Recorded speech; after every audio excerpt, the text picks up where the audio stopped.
¿Qué pasa, Anthony? Te veo pensativo. Yo estaba pensando en todas las cosas que me enseñaste, todas las cosas que me contaste, sobre la fotografía y... Se me ocurrió otra pregunta. ¿Por qué se fotografía?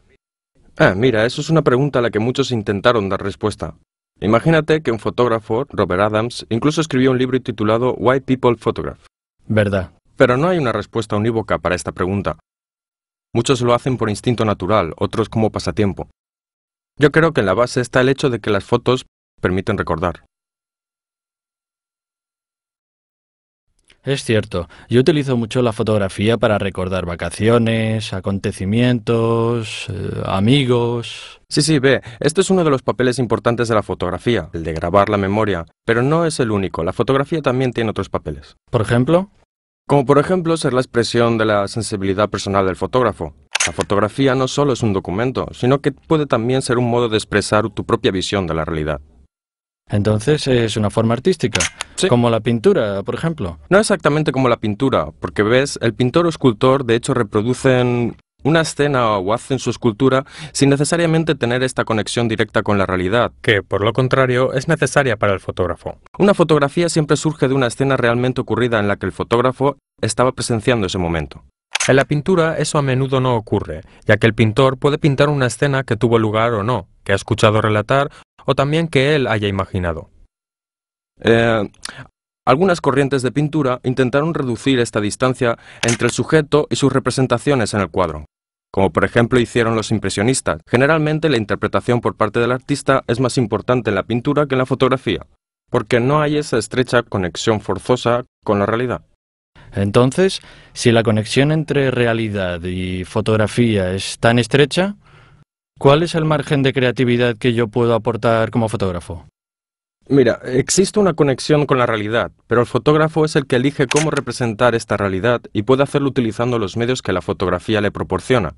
Primero, eligiendo unos sujetos específicos en lugar de otros, y ya en esto hay una interpretación subjetiva.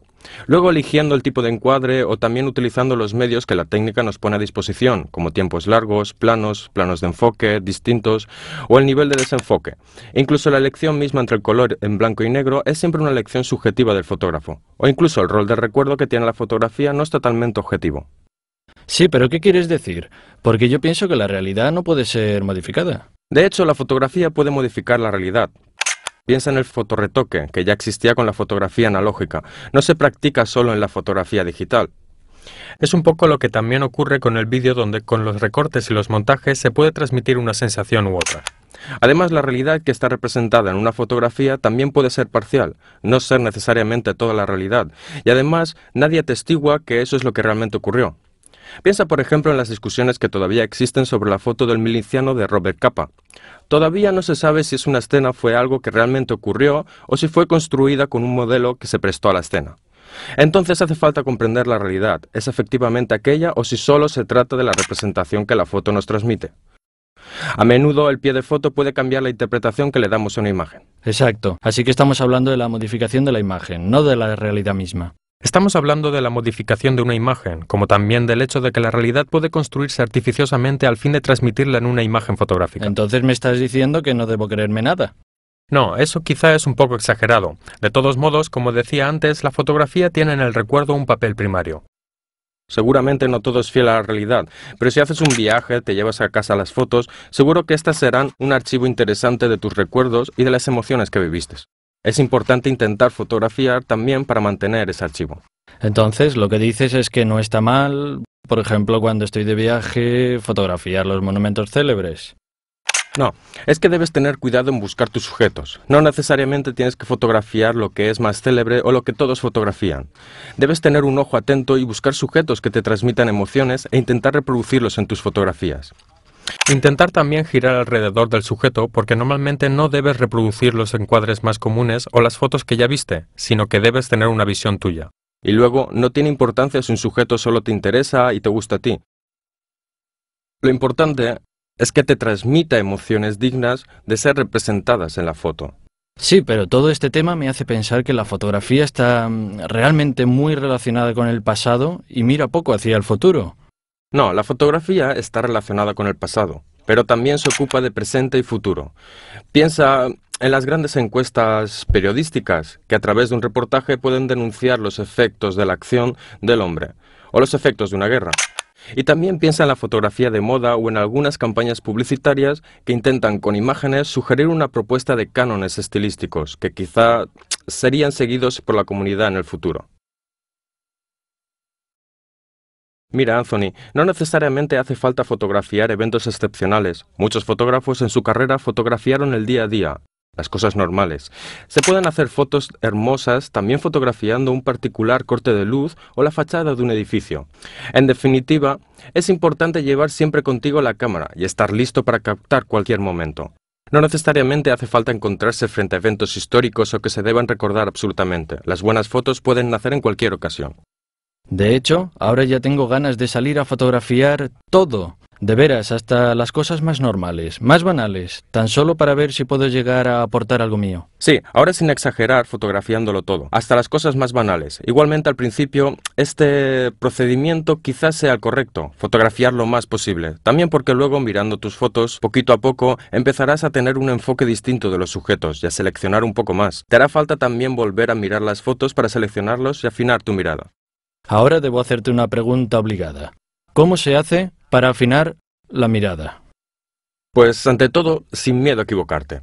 Dispara lo máximo posible, como te decía antes. Lleva siempre contigo la cámara y todas las veces que un sujeto te interese, sácale una foto. Y luego aprenda a mirar tus imágenes. De todas esas imágenes, aprenda a comprender cuáles funcionan y cuáles no, para que puedas aprender de tus errores. Busca un perfeccionamiento técnico que te permita también actuar de manera más natural e inmediata cuando te encuentras ante el sujeto. Pero sobre todo el paso más difícil, cuando todavía estás empezando, es aprender a mirar fotográficamente. O sea, darse cuenta de que lo que nuestra cámara fotográfica ve y es capaz de reproducir, no es todo lo que nos atrae en el momento en que un sujeto llama nuestra atención. A menudo nos centramos demasiado en el sujeto y nos damos cuenta de que también hay otros elementos de estorbo que inevitablemente caerán en la imagen. Aprende por lo tanto a realizar esta selección mental antes de pulsar el botón. Y con el tiempo, empezarás también a valorar todos los demás elementos que en aquel momento no llaman demasiado la atención, pero que después estorbarán la imagen impresa en papel. Entonces, dispara mucho y empieza a ser mucho más selectivo en tus disparos, a eliminar los elementos superfluos y a centrarte solo en el sujeto intentando transmitirlo en tus imágenes en su esencia, evitando todo aquello que es contorno y que luego en las imágenes fotográficas será un estorbo. Solo puedo esperar que tengas razón. Claro, considera que solo estamos al principio de un camino. No se aprende todo en un día, pero poquito a poco acumularás los conocimientos y los medios para llegar a buenos resultados. Entonces, antes de nada, gracias porque encuentro muy interesante tu enfoque de la fotografía. Ahora mismo salgo para empezar a disparar. Sí, ve y considera que todos los aspectos de que hemos hablado hoy atañen solo al aspecto emotivo y creativo que tienes con el sujeto. De los instrumentos técnicos hablaremos en la próxima clase y entonces, después de haber empezado este camino, también empezarás a tener los medios para poderte acercar también desde un punto de vista técnico más consciente y tus imágenes seguramente mejorarán. Bien, no veo la hora.